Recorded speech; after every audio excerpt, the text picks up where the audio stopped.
Hello students and welcome in today's class, and in today's class we are going to cover next topic of the ongoing chapter of class 8th history, and name of chapter is according to NCERT is the making of the national movement 1870s to 1947।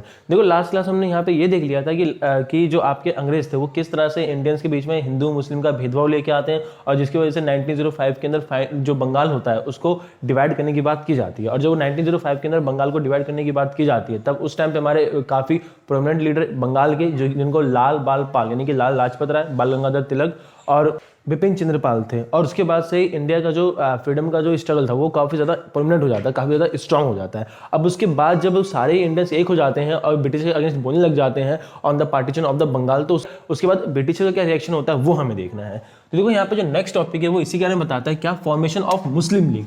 Formation of Muslim league, देखो जिस तरह से एक आपकी political party थी INC यानी कि Indian National Congress जो 1885 के अंदर बनी थी, सिमिलरली एक और पॉलिटिकल पार्टी इंडिया के अंदर बनने जा रही थी जिसका नाम था मुस्लिम लीग। ये मुस्लिम लीग पार्टी क्यों बनी, किस कारण से बना और इसके अंदर कौन कौन से लोग थे, किसने बनाया, वो हम देखते हैं।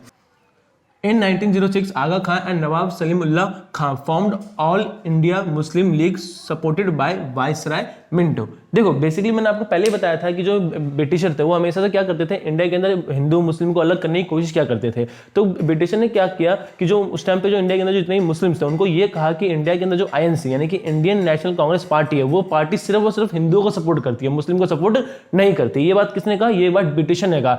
जो इंडियन नेशनल कांग्रेस पार्टी है वो सिर्फ हिंदुओं को सपोर्ट करती है, मुस्लिम को सपोर्ट नहीं करती, तो मुस्लिमों को काफी ज्यादा खतरा है। और ये सुन के मुस्लिम जो थे उनकी बात को सच मान बैठे और इसलिए उन्होंने मुस्लिम के रिप्रेजेंटेशन करने के लिए, मुस्लिम्स की लीडरशिप करने के लिए अपनी एक अलग पॉलिटिकल पार्टी बनाई मुस्लिम्स ने, जिसका नाम रखा गया ऑल इंडिया मुस्लिम लीग। ये आपको ध्यान रखना है। तो इस वजह से एक और नया पॉलिटिकल पार्टी बन के उभर के आया in the favour of Muslim, जिसका नाम रखा गया ऑल इंडिया मुस्लिम लीग। और यहीं से इंडियंस के अंदर हिंदू और मुस्लिम के बीच के जो डिवीजन था वो और ज्यादा इंक्रीज होने लग गया, और ब्रिटिशर कहीं ना कहीं डिवाइड एंड रूल के जो इनकी पॉलिसी थी उस पर काफी ज्यादा ये कामयाब होते नजर आ रहे थे। और ये जो इंडियन मुस्लिम लीग था ये किसके द्वारा सपोर्ट किया जा रहा था, ये उस टाइम पे जो ब्रिटिश के जो वाइस राय थे इंडिया के अंदर, वाइसराय मिंटो, इनके द्वारा सपोर्ट किया जा रहा था। याद होगा मैंने आपको मार्लो मिंटो रिफॉर्म पढ़ाया था, तो मार्लो मिंटो रिफॉर्म के अंदर जो मिंटो थे उन्होंने ही इस ऑल इंडिया मुस्लिम लीग को सपोर्ट किया था। इंडियन के अंदर जो मुस्लिम था उनको कहा था कि तुम अपना मुस्लिमों का एक अलग पॉलिटिकल पार्टी बनाओ और हिंदू का एक अलग पॉलिटिकल पार्टी आईएनसी तो है ही, तो हम तुम्हें सपोर्ट करेंगे। इस वजह से मुस्लिम पार्टी और ज्यादा क्या हो गई, मुस्लिम लोग और ज्यादा इकट्ठे हो गए कि उनको ब्रिटिशर का सपोर्ट मिल रहा था, और यहां से इंडिया के अंदर हिंदू और मुस्लिम के बीच का डिवीजन चालू होने लग गया।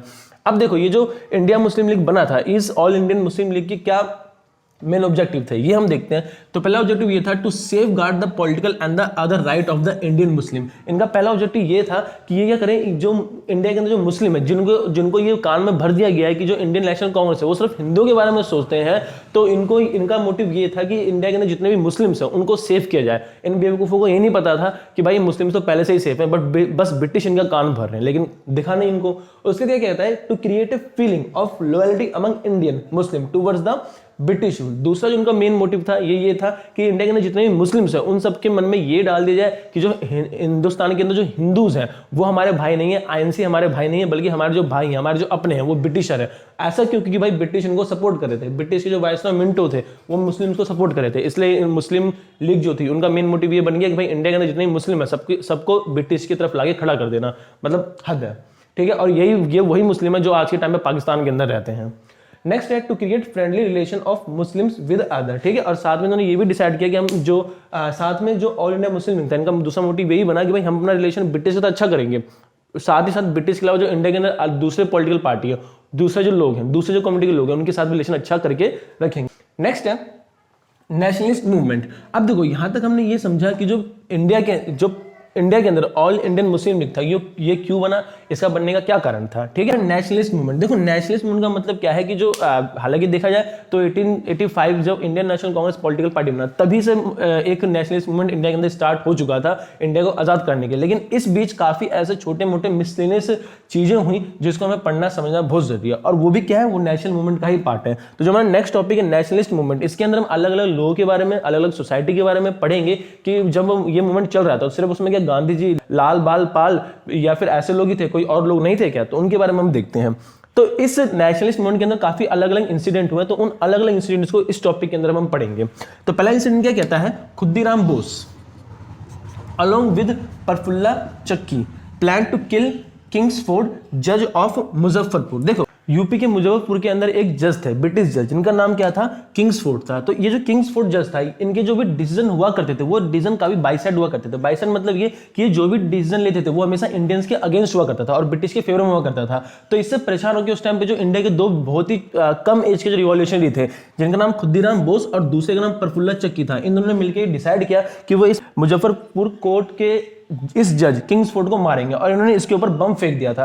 बट हालांकि हुआ ये कि इस किंग्सफोर्ड की कुछ किस्मत ज्यादा ही चमकी हुई थी, तो इसलिए वो उस बम से बच गया। और जब ये बम से बच गया तो फिर इसने डिसाइड किया कि ये अब इन दोनों को, यानी कि हमारे इंडिया के जो नेशनलिस्ट थे, यानी कि खुदीराम बोस और प्रफुल्ला चक्की को नहीं छोड़ेंगे। जिसके बाद क्या किया इन्होंने कि they were arrested and hang. जिसके बाद इन दोनों को ही, यानी कि खुदीराम बोस को और प्रफुल्ला चक्की को अरेस्ट कर लिया गया और अरेस्ट करने के बाद इनको सेंटेंस टू डेथ दे दिया गया, यानी कि फांसी की सजा दे दी गई। और आपको ये जान के काफी हैरानी होगी कि जो खुदीराम बोस थे उनकी एज मात्र 18 साल और प्रफुल्ला चक्की की एज मात्र 19 साल थी। और आप ये कह सकते हो कि उस टाइम पे जो नेशनलिस्ट मूवमेंट फैल रहा था, उस नेशनल मूवमेंट में सबसे पहले शहीद होने वाले जो लोग थे वो खुदीराम बोस और प्रफुल्ला चक्की थे। और पूरे इस समय सबसे कम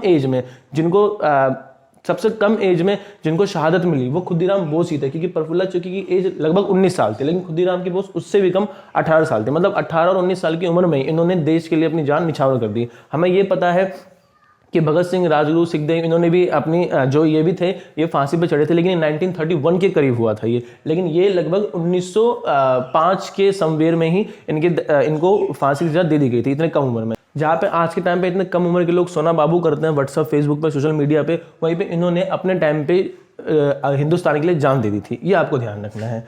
अब देखो नेक्स्ट क्या है, देखो इस इंसिडेंट के अलावा कुछ और इंसिडेंट भी हुए थे, वो भी हम देखते हैं। क्या कि some secret society was also formed. देखो उस टाइम पे इंडियंस के अंदर जो अलग अलग जगह थे, तो उन्होंने अलग जगह पे ना सीक्रेट सोसाइटी बने।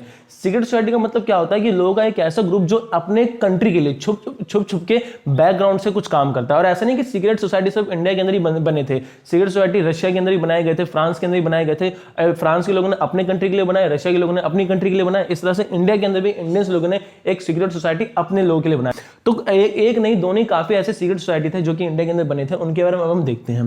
तो क्या कहता है, युगांतर, पहली जो सीक्रेट सोसाइटी थी वो थी युगांतर। ये किसके द्वारा बनाया गया था, ये भूपेंद्र नाथ जी के द्वारा बनाया गया था। उसके बाद दूसरी जो सीक्रेट सोसाइटी आई वो अभिनव भारत की आई, जो किसके द्वारा बनाया गया था, वीडी सावरकर के द्वारा बनाया गया था। उसके अलावा सम एक्टिविटीज आल्सो सरफेस्ड अब्रोड। देखो ऐसा नहीं है कि सिर्फ जो सीक्रेट सोसाइटी था या फिर जो इंडिया को आजाद कराने का जो जोश था वो सिर्फ इंडिया के अंदर तक ही सीमित था, बल्कि इंडियंस जो थे उस टाइम पे, जो देखो आज के टाइम में ऐसा नहीं है कि भाई इंडियंस जो वो अदर कंट्री में रहते हैं। आज के टाइम में तो इंडियन दूसरी कंट्री में बहुत ज्यादा रहते हैं, लेकिन पहले के टाइम पे भी इंडियंस जो थे वो दूसरी कंट्री में रहा करते थे, जैसे यूएसए के अंदर, लंदन के अंदर और भी बहुत जगह पे। तो जब उन लोगों को पता चला कि भाई जो इंडिया है वो ब्रिटिश से आजाद होने के लिए लड़ रहा है, एक स्ट्रगल कर रहा है, तो इंडियंस उस टाइम पे पूरे कंट्री के अंदर जहां जहाँ भी थे उन्होंने भी स्ट्रगल करना चालू कर दिया था, इंडिया को सपोर्ट करना चालू कर दिया था देश के हर एक कोने में। ठीक है, ये आपको ध्यान रखना है। देखो सारे जहां से अच्छा हिंदुस्तान हमारा इसलिए नहीं कहा जाता क्योंकि सिर्फ हिंदुस्तान सारे जहां से अच्छा, बल्कि सारा जहां हिंदुस्तान के लोगों की वजह से भी अच्छा है। ये ध्यान रखना, क्योंकि हिंदुस्तान के लोग सारे जहां में कहीं ना कहीं फैले हुए हैं और उस वजह से उस देश का नाम हमेशा उठता है। तो यहाँ पे क्या कहता है कि जो फॉरेन जो थे, जितने भी अदर कंट्री थे, उनके अंदर कौन कौन सी सोसाइटी चल रहे थे इंडियंस के फेवर में, वो हम देखते हैं। तो ये कहता है इंडिया होम रूल सोसाइटी। देखो India home rule society bye Shyamji Krishna Verma in London इन 1905। आपको पता है London the capital of British, तो ब्रिटिश की जो कैपिटल थी लंदन, उसके अंदर 1905 के अंदर श्यामजी कृष्णा ने एक सोसाइटी बनाई थी इंडियंस के फेवर के लिए, जिसका नाम था इंडिया होम रूल सोसाइटी। इसके अंदर सिर्फ श्यामजी कृष्णा नहीं बल्कि दादा भाई नौरोजी और भी इंडियंस लोग थे जिन्होंने इस इंडिया होम रूल सोसाइटी को ज्वाइन किया था। इसको ज्वाइन करने का मेन मोटिव ये था कि भाई ब्रिटिश के अंदर रह के हम ब्रिटिश के खिलाफ लड़े ताकि वो इंडिया को क्या कर सके, ब्रिटिश से आजादी दे सके। ये आपको ध्यान रखना है। फिर नेक्स्ट इसी तरह से एक और बना जिसका नाम था हिंदुस्तान गदर party by Sohan Singh Bhakna in USA in 1930। जिस तरह से लंदन के अंदर इंडियंस के फेवर में एक सोसाइटी बना इंडिया होम रूल सोसाइटी, उसी तरह से यूएसए साउथ यूएसए के अंदर भी एक सोसाइटी बना था जिसका नाम था हिंदुस्तान गदर पार्टी। और ये पार्टी किसके द्वारा बनाया गया था, यूएसए के अंदर। हालांकि देखो ये जो पार्टी है ना ये साउथ यूएसए के अंदर बनाया गया था, जिसके अंदर सिर्फ यूएसए के इंडियंस ही नहीं बल्कि कनाडा के जो इंडियंस थे वो भी इनके अंदर आए थे। ये आपको ध्यान रखना। और ये सोहन सिंह भागना के द्वारा बनाया गया था। सोहन सिंह भागना बेसिकली एक पंजाबी थे, तो इन्होंने भी इंडियंस के फेवर में काफी कुछ किया था यूएसए के अंदर रह के।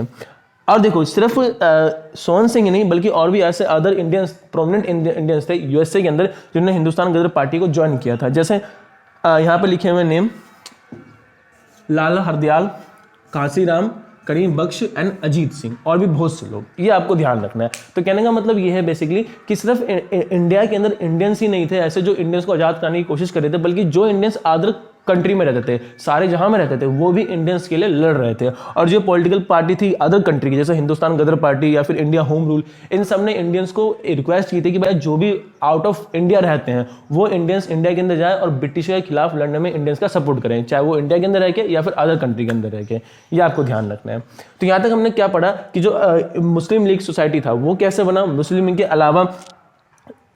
के अलावा जो अदर सोसाइटी थे वो कैसे बने इंडियंस को आज़ाद करने के लिए। अब हम नेक्स्ट टॉपिक और देखते हैं और ऐसी सोसाइटी देखते हैं जो इसके अलावा भी कुछ और बड़ी सोसाइटी थी वो भी बनी थी, तो सोसाइटी भी हम देखते हैं। इसके अलावा इसी बीच देखो यहाँ तक कहानी हमारी जो है 1905 है, तो 1905 और फिर यहाँ पे 1913 है। तो आपको पता है 1913 के बाद 1914 से लेकर 1918 तक क्या हुआ था, वर्ल्ड वार फर्स्ट हुआ था। तो वर्ल्ड वार फर्स्ट का इंडिया के ऊपर और इंडिया के इस नेशनल मूवमेंट के ऊपर क्या इंपैक्ट पड़ा वो भी हम देखते हैं। So let's see.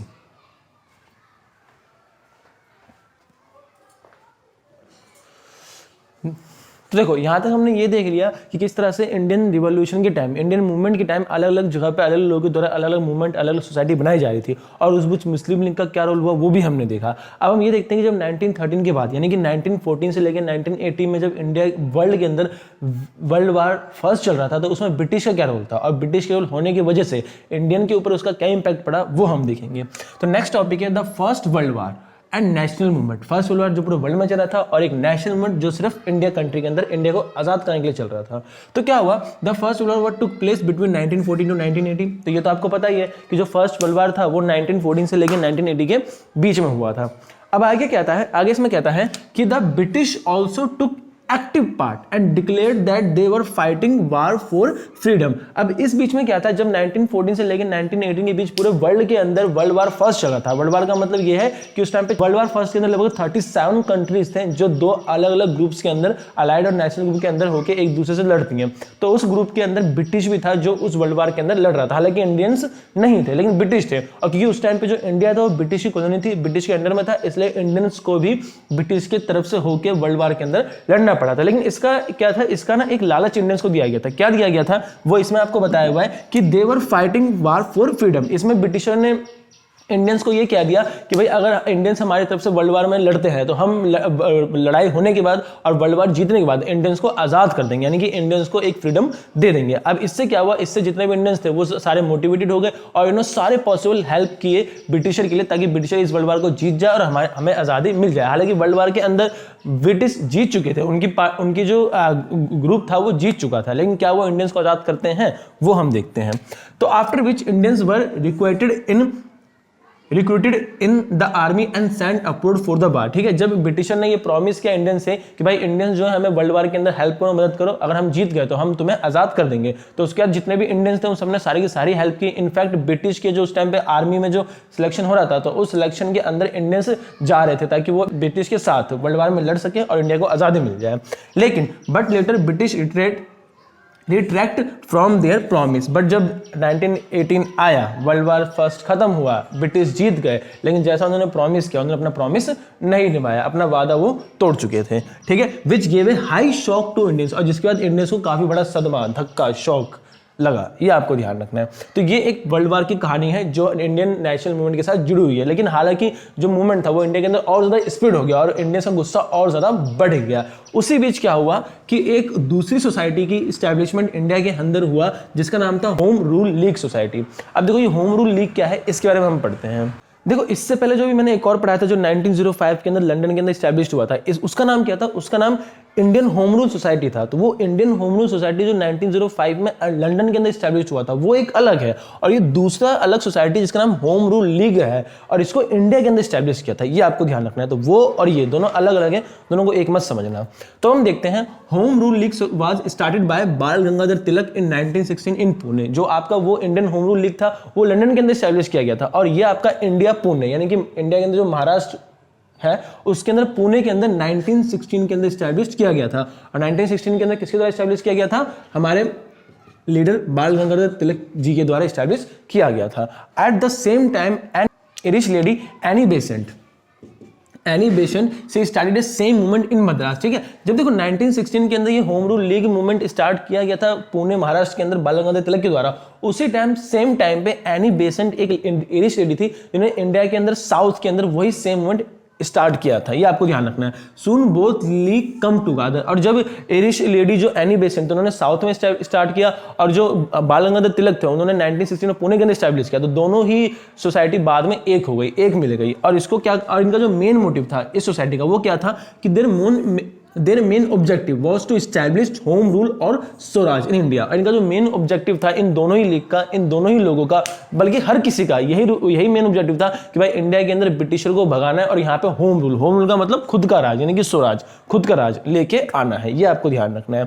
This all activities really shook the British rule. ठीक है, अब देखो 1857 से लेकर 1917 तक जितने भी ये सारी एक्टिविटीज हुई, चाहे बाल गंगाधर तिलक की एक्टिविटीज हो, एनी बेसेंट की एक्टिविटीज हो, खुदीराम बोस की एक्टिविटीज हो, मुस्लिम लीग की एक्टिविटी हो, आईएनसी की एक्टिविटी हो या लाल बाल की एक्टिविटी हो, ये सारे छोटे छोटे एक्टिविटीज ने मिलकर एक बहुत बड़ा मूवमेंट स्टार्ट कर दिया इंडिया के अंदर, इंडिया के अलग अलग जगहों पे, और जिसकी वजह से जो ब्रिटिश की जो हुकूमत थी पूरी तरह से हिल के रह गई। ये आपको ध्यान रखना है। अब इसमें मैं आपको थोड़े एनी बेसेंट के बारे में बताना चाहूंगा। जो एनी बेसेंट थी वो ब्रिटिश की रहने वाली थी, जिस तरह से मैंने आपको बताया था ना ए हुम जिन्होंने 1885 के अंदर आईएनसी स्टैब्लिश किया था, सेम उसी तरह से एनी बेसेंट भी एक ब्रिटिश की थी रहने वाली। लेकिन जब वो ब्रिटिश से इंडिया के अंदर 1883 में आए तो 1883 में आने के बाद उन्होंने इंडिया की हालत को देखा और उन्होंने डिसाइड किया कि भाई वो इंडिया में ही रहेंगी और इंडियंस की हेल्प करेंगी ब्रिटिश से आजाद होने में। जिसके बाद उन्होंने 1960 के अंदर बाल गंगाधर तिलक को देख के एक होम रूल लीग बनाया था मद्रास के अंदर, जिसको आज आप चेन्नई कहते हो। ये भी आपको ध्यान रखना था। और इनकी जो डेथ है वो भी इंडिया के अंदर ही हुई। हालांकि इनका जन्म